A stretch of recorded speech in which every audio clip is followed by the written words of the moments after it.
Welcome back. The risks are rising.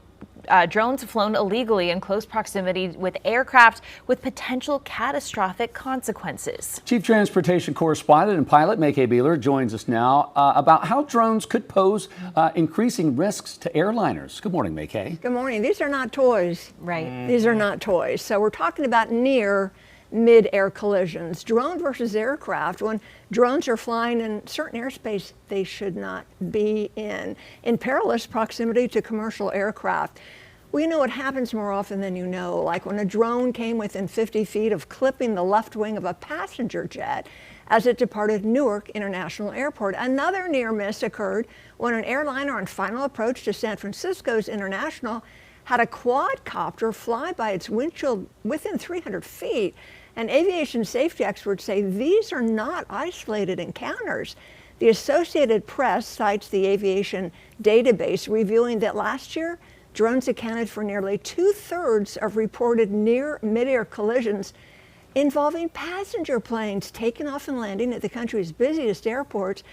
This is a sharp rise, documenting the highest percentage of these types of near misses since 2020.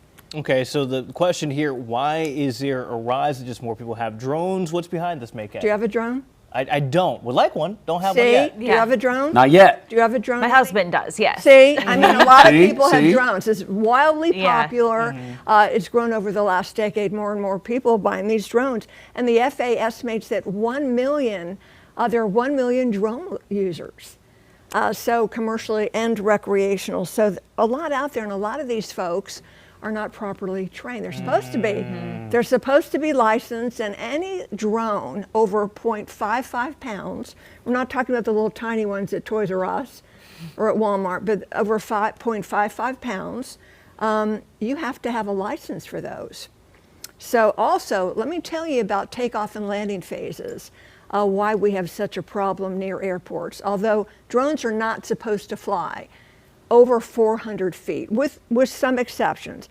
They cannot fly at an airport within 5 miles of the airport without certain permission. But it's an issue because people that are not respecting the law or don't know the laws and they're flying below 400 feet at an airport, well, that's where aircraft are flying low, taking off and landing. So that's where we have the danger. Well, so you mentioned those laws. What do those really look like? Yeah, so, again, the laws are below 400 feet, you cannot fly without exceptions, right? Right. Some military and commercial operators. Yeah, but how's the FAA, how can you actually enforce This these is laws? the tough thing. It's tough to enforce it. So if you were a good legal person, you will go online to the FAA website, and even if your kid or your husband has a little toy one, they've got information about what you should know about drone flying. And if it's over 0.55 pounds, it has to be licensed. You have to have a transponder on it. So that's going to send out a signal. You have to register it. So if you're somewhere you're not, and it's registered, and if the transponder, they can identify the owner. We're going to come after you, Jason. We know who you are, and we know the position of your drone, and you can be fined or have your license revoked. You can even go to jail. This can take an airliner down. It can cause a lot of damage. So Mackay, I imagine the FAA is doing to try to improve safety. Part of it is some of these, I guess, the ramifications of breaking the law. You'll face some fines and stuff like that. Is there anything else the FAA is doing to try to increase safety?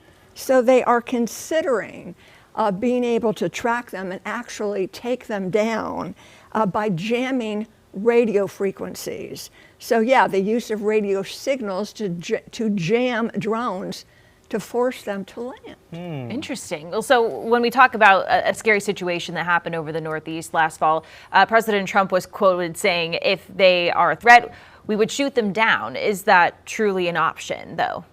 See how big my eyes are? Yeah. It's a risk to public safety. You can't just shoot them down. Yeah. Stray bullets and debris, so no. But the jamming frequencies, this is something that can be considered. There are other ways. Sure. Yeah. Quick question, with Charlotte being as busy as an airport as it is, Yeah. we're out of time, but is this an issue around Charlotte Douglas? Very few. Okay. I That's checked good. reports, very, very few here at Charlotte Douglas, so thank goodness. Yeah. Again, these are not toys. If your children want one, you still need to go on the website and the FAA website and read about them for safety and responsibility. Over 0.55 pounds, you have to have a license. You have to take an FAA test. You have to register them, have a transponder. This isn't child's play. Yeah. We don't want them near our airliners or any aircraft. Absolutely. All right, May Kay, thank you.